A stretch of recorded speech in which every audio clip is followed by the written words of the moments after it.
श्री परमात्मने चरण कमलेभ्यो नमः। ओम साईनाथाय चरण कमलेभ्यो नमः। नमस्कार। साईनाथ चरण में आपका स्वागत है।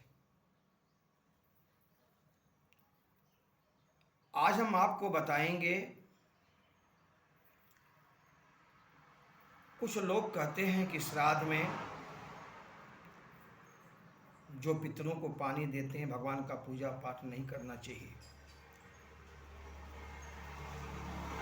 अगर कोई घर में गुजर जाता है, किसी का देहांत हो जाता है, तो कितने दिन के बाद पूजा पाठ करना चाहिए। आज हम श्राद्ध के बारे में आपको जानकारी दे रहे हैं। पूरे चैनल को देखिए, तभी आपको इसके बारे में ज्ञान प्राप्त होगा। निर्णय सिंधु में लिखा है कि ब्राह्मण दशाहीन अस्तु, ब्राह्मण दशाहीन क्षत्रि द्वादशे हनि, वैश्य पंचादशाहीन शूद्रमासे पर्यंत शुद्धयते। ब्राह्मण अस्तु दशाहीन क्षत्रि द्वादशे हनि, वैश्य पंचादशाहीन शूद्रमासे पर्यंत शुद्धयते। भगवान कृष्ण कहते हैं निर्णय सिंधु में, गरुड़ पुराण में, कि ब्राह्मण 10 दिन में शुद्ध होता है, क्षत्रिय 12 दिन में शुद्ध होते हैं, वैश्य 15 दिन में शुद्ध होता है, और हर वर्ण के लोग 1 महीना में शुद्ध हो जाते हैं। भगवान कहते हैं, निर्णय सिंधु गरुड़ पुराण में कहते हैं कि ये दिन घंट फूटता है, उस दिन शरीर की शुद्धि होती है। जिस दिन तेरही होती है, उस दिन अन्न की शुद्धि होती है। अगर 3 पखियां 3 दिन में हो गई तो 15 दिन में, यानी तो 1 महीना के बाद, मरने के 1 महीने के बाद घर में शादी करो, विवाह करो, गौना करो, दोंगा करो, भगवान का पूजा पाठ करो, ये आप कर सकते हैं। लोग कहते हैं कि 1 साल कुछ नहीं करना चाहिए। भगवान कहते हैं, ये मनुष्य तो कपट करना नहीं छोड़ता है, झूठ बोलना नहीं छोड़ता है, धन कमाना नहीं बंद करता, भोजन करना नहीं बंद करता, तो हमारा पूजा पाठ क्यों बंद करता है। ये खेती है, जो आया सो गया, फिर उसका जन्म हो गया। भगवान कहते हैं कि अगर एकादशी के दिन तुम्हारे घर में कोई मरा हो, अगर उस दिन तुम व्रत करो तो उस आत्मा को भी शांति मिलती है, और जिसके घर में जो करता है उसके परिवार को, उसको शांति मिलती है। इसलिए खाली आप बहुत बड़ी जग नहीं कर सकते हो, इसमें बहुत बड़ी जग 1 साल के लिए वर्जित है, लेकिन 1 महीना होने के बाद कोई भी जाति का वर्ण का मनुष्य हो, पूजा पाठ, विवाह, गौना, दोंगा कुछ बंद नहीं होगा। ये भगवान निर्णय सिंधु में कहते हैं, ब्राह्मण दशाहीन क्षत्रिय द्वादशे यानी वैश्य पंचादशाहीन शूद्रमासे पर्यंत शुद्धते। तो 1 महीने के बाद सब काम होगा। लग गया श्राद्ध में, पितर पक्ष में लोग बोलते हैं कि जो पानी देता है उसको भगवान का पूजा नहीं करना चाहिए। तो मैं आपको प्रमाण दे रहा हूं, ध्यान से सुनिए। निर्णय सिंधु में क्या लिखा है कि नित्य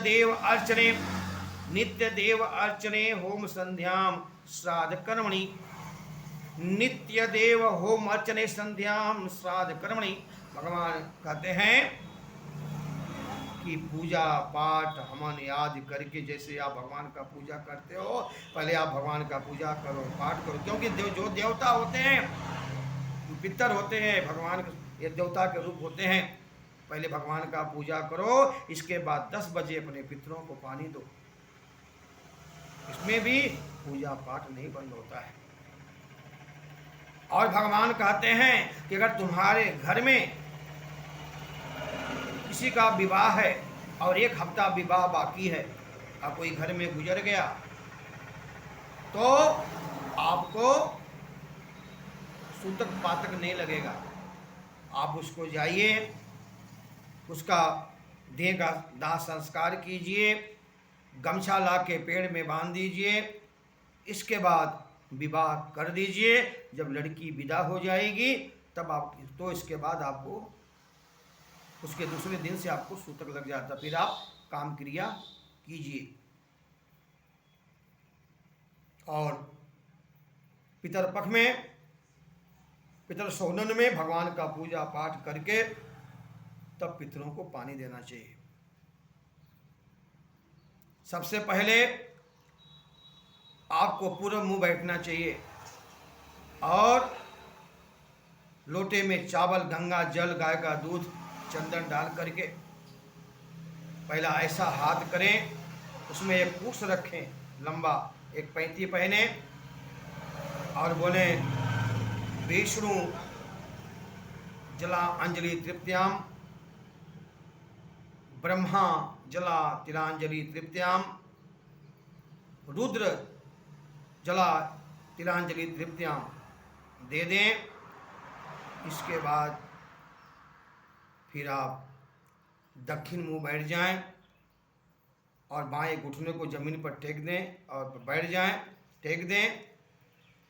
और इसके बाद हाथ में कुश लें, उसको ऐसा आंकड़ा रखें और फिर उस लोटे में थोड़ा सा काला तिल डाल दें। और इसके बाद अपना 3 बार जल गोत्र बोल करके, अगर गोत्र नहीं याद है तो अमुक बोले, अमुक गोत्रस्य पिता जला तिलांजलि तृप्त्याम 3 बार, फिर अमुक गोत्रस्य पर पिता जला तिलांजलि तृप्त्याम फिर 3 बार, फिर अमुक गोत्रस्य वृद्ध पिता पितामह तिलांजलि तृप्त्याम 3 बार। इसी प्रकार से माता, पर माता, दादी माता 3 बार। फिर इसके बाद नाना, अमुक गोत्र से नाना, पर नाना, वृद्ध नाना 3 बार, नानी, पर नानी, वृद्ध नानी 3 बार जल गिरा दें। और पूर्व मुंह बैठ के बोलेंगे हे भगवान, हे विष्णु भगवान, हे ब्रह्मा जी, हे रुद्र, जो मैंने आपको तिलांजलि दिया उसमें जो 7 ऋषि हैं उनको भी प्राप्त हो। और नमस्कार करें, हे पितृगण, मैं आपका तर्पण किया, आप इसको स्वीकार कीजिए, नमस्कार कर लीजिए, आपका कल्याण होगा। धन्यवाद। मेरे फ़ोन को लाइक कीजिए, सबको भेजिए, मैं आपको ऐसी अच्छी सी जानकारियाँ देता रहूँगा।